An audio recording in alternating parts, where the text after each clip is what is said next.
नमस्कार दोस्तों, हरियाणा सरकार की तरफ से बड़ी ब्रेकिंग न्यूज जारी है। हरियाणा सरकार ने 5 बड़ी घोषणाएं की हैं आज 21 नवंबर को, जिनका सीधा संबंध आप लोगों से है। क्या फायदे और क्या नुकसान होने वाले हैं इन 5 बड़ी घोषणाओं के, आप सभी को जान लीजिए। वीडियो को अंत तक जरूर देख लीजिएगा। रोजाना हरियाणा सरकार की हर घोषणा, फैसले, नियम, निर्देश, आदेश, योजना, सूचना, निर्णय की जानकारी रोजाना जानने के लिए स्टेट नॉलेज टीवी हिंदी को सब्सक्राइब जरूर कर लीजिएगा। यह सबसे पहली और बड़ी खबर आई है। हरियाणा सरकार ने मॉडल ऑनलाइन ट्रांसफर पॉलिसी 2025 में अहम बदलाव करते हुए दंपत्ति मामलों में अधिकतम 5 मेरिट अंक देने का निर्णय लिया है। मुख्य सचिव अनुराग रस्तोगी द्वारा इस संबंध में एक अधिसूचना जारी कर दी गई है। संशोधित पॉलिसी के अनुसार राज्य सरकार के किसी भी विभाग, संगठन या किसी अन्य राज्य सरकार अथवा केंद्र सरकार में नियमित कर्मचारी के रूप में कार्यरत पति पत्नी यदि हरियाणा, दिल्ली, चंडीगढ़ में कार्यरत है तो संबंधित कर्मचारियों को दंपत्ति श्रेणी में अधिकतम 5 मेरिट अंक प्रदान किए जाएंगे। नई पॉलिसी के अनुसार दंपत्ति श्रेणी के अंतर्गत राज्य सरकार के दोनों कर्मचारियों के मामलों में केवल एक को ही ये मेरिट अंक प्रदान किए जाएंगे। नोटिफिकेशन देख सकते हैं, ये हरियाणा गवर्नमेंट की तरफ से गजट नोटिफिकेशन जारी किया गया है। इसमें पूरी जानकारी दी गई है कपल केस के लिए, और रिमार्क में आप पूरी जानकारी पढ़ सकते हैं। मैक्सिमम पॉइंट दिए जाएंगे 5, सब फैक्टर दिया गया है applicable to all regular employee के लिए। तो ये बड़ी खबर आई है। Human resources department, Haryana government, ये नोटिफिकेशन है, ये गजट नोटिफिकेशन जारी किया गया है, आप देख पा रहे होंगे। तो ये पहली और बड़ी खबर आई है, अहम बड़ी खबर थी आप सभी के लिए, हरियाणा के लोगों के लिए। दूसरी महत्वपूर्ण बड़ी खबर आई है। हरियाणा लोक सेवा आयोग यानी HPSC ने उच्चतर शिक्षा विभाग के तहत फार्मेसी लेक्चरर भर्ती की स्क्रीनिंग परीक्षा का परिणाम घोषित कर दिया है। यह परीक्षा 2 नवंबर 2024 को आयोजित की गई थी। इनमें 44 अभ्यर्थी स्क्रीनिंग परीक्षा में पास हुए हैं। 11 पदों के लिए जारी हुआ है विज्ञापन हुआ था। HPSC ने वर्ष 2024 में विज्ञापन संख्या 84/2024 के तहत फार्मेसी लेक्चरर के 11 पदों के लिए भर्ती अधिसूचना जारी की थी। इनमें 7 पद सामान्य वर्ग, 2 पद अनुसूचित जाति और 1 पद पिछड़ा वर्ग A और 1 पद आर्थिक रूप से कमजोर वर्ग EWS के लिए आरक्षित थे। आवेदन करने की अंतिम तिथि 27 नवंबर 2024 निर्धारित की गई थी। इस भर्ती के लिए फार्मेसी में मास्टर डिग्री योग्यता अनिवार्य रखी गई है। तो आप पूरा रिजल्ट देख पा रहे होंगे। Haryana public service commission Panchkula की तरफ से ये नोटिस है, ये PDF जारी की गई है रिजल्ट की। आप अपना यहाँ पर रोल नंबर वगैरह है वो देख पा रहे होंगे। इसमें 44 अभ्यर्थियों को पास किया गया है 11 पदों के लिए। तो ये बड़ी खबर थी आप सभी के लिए, और ये दूसरी महत्वपूर्ण बड़ी खबर थी Haryana public service commission HPSC की तरफ से। तीसरी महत्वपूर्ण बड़ी खबर आई है। हरियाणा के कर्मचारियों की बल्ले बल्ले हो गई है। दरअसल विकसित भारत 2047 के संकल्प को साकार करने की दिशा में एक बड़ी उपलब्धि हासिल करते हुए हरियाणा ने प्रधानमंत्री विकसित भारत योजना के तहत रोजगार सृजन में देश में बड़े राज्यों को पीछे छोड़कर चौथा स्थान हासिल कर लिया है। इस योजना के तहत देश में 3.5 करोड़ नए रोजगार सृजित करने और 1 लाख करोड़ की प्रोत्साहन राशि वितरित करने का लक्ष्य रखा गया है। इन कर्मचारियों को मिलेगा लाभ जिन नए कर्मचारियों का EPFO रजिस्ट्रेशन 1 अगस्त 2025 से लेकर 31 जुलाई 2027 के बीच हुआ है।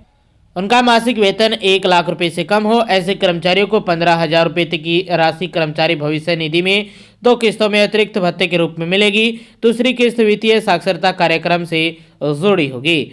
वही सफलता को आगे बढ़ाने और योजना की जागरूकता बढ़ाने के लिए हरियाणा श्रम और युवा अधिकारिता और उद्यमिता विभाग के प्रधान सचिव राजीव रंजन की अध्यक्षता में पंचकुला के कौशल भवन में एक महत्वपूर्ण बैठक आयोजित की गई है। इस बैठक में तकनीकी शिक्षा, उच्चतर शिक्षा, रोजगार और कौशल विकास विभाग के अधिकारियों के साथ साथ ITI के प्रधानाचार्यों ने भाग लिया ताकि राज्य भर में रोजगार मेलों के माध्यम से योजना को और अधिक लोगों तक पहुंचाया जाए। तो तीसरी महत्वपूर्ण बड़ी खबर आई थी आप सभी के लिए सरकार की तरफ। महत्वपूर्ण बड़ी खबर आई है। हरियाणा के सभी सरकारी कार्यालयों में प्रतिदिन कर्मचारियों को 5 मिनट का योग ब्रेक दिया जाएगा। इस संबंध में आयुष विभाग द्वारा सभी विभागों को पत्र जारी कर दिया गया है।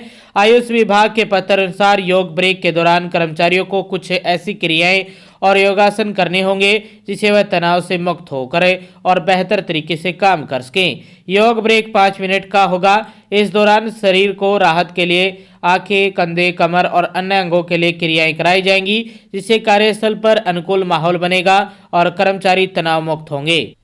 हरियाणा आयुष विभाग की डिप्टी डायरेक्टर डॉक्टर सुषमा नैन ने बताया कि सभी जिलों में जिला आयुष अधिकारी के माध्यम से योग सहायक सभी सरकारी विभागों में जाएंगे, जो कर्मचारियों को योग की ट्रेनिंग देंगे। विभागाध्यक्षों से इसके लिए समय पूछा जाएगा, जिससे उनका काम भी प्रभावित न हो।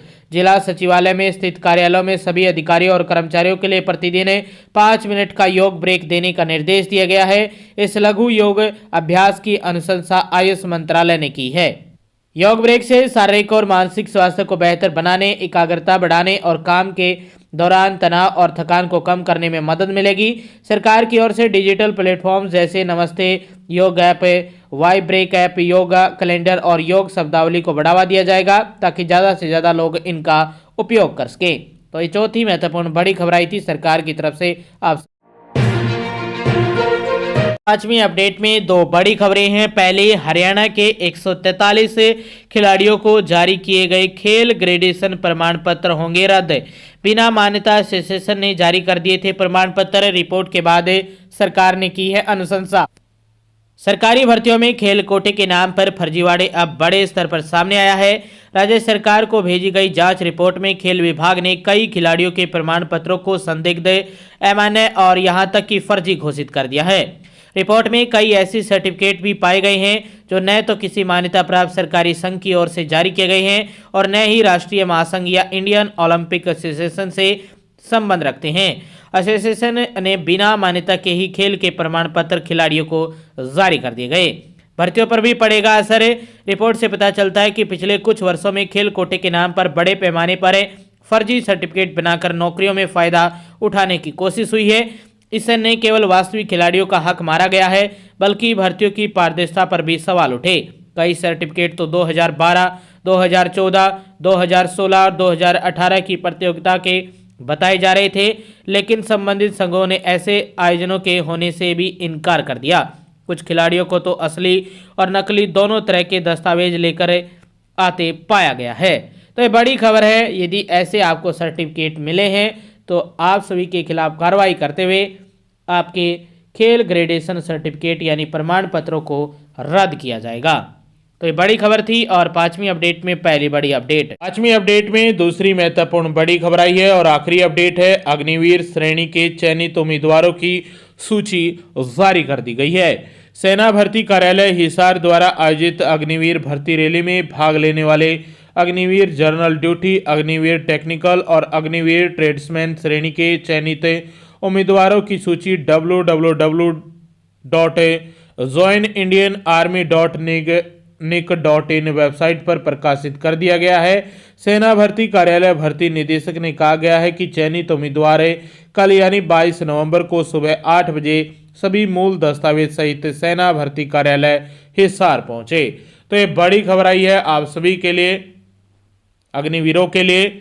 और ये पांचवी अपडेट में दूसरी महत्वपूर्ण बड़ी अपडेट थी। आगे भी आप हरियाणा सरकार की हर घोषणा, फैसले, नियम, निर्देश, आदेश, योजना, सूचना और निर्णय की जानकारी रोजाना जानना चाहते हैं तो स्टेट नॉलेज टीवी हिंदी को सब्सक्राइब जरूर कर लीजिएगा।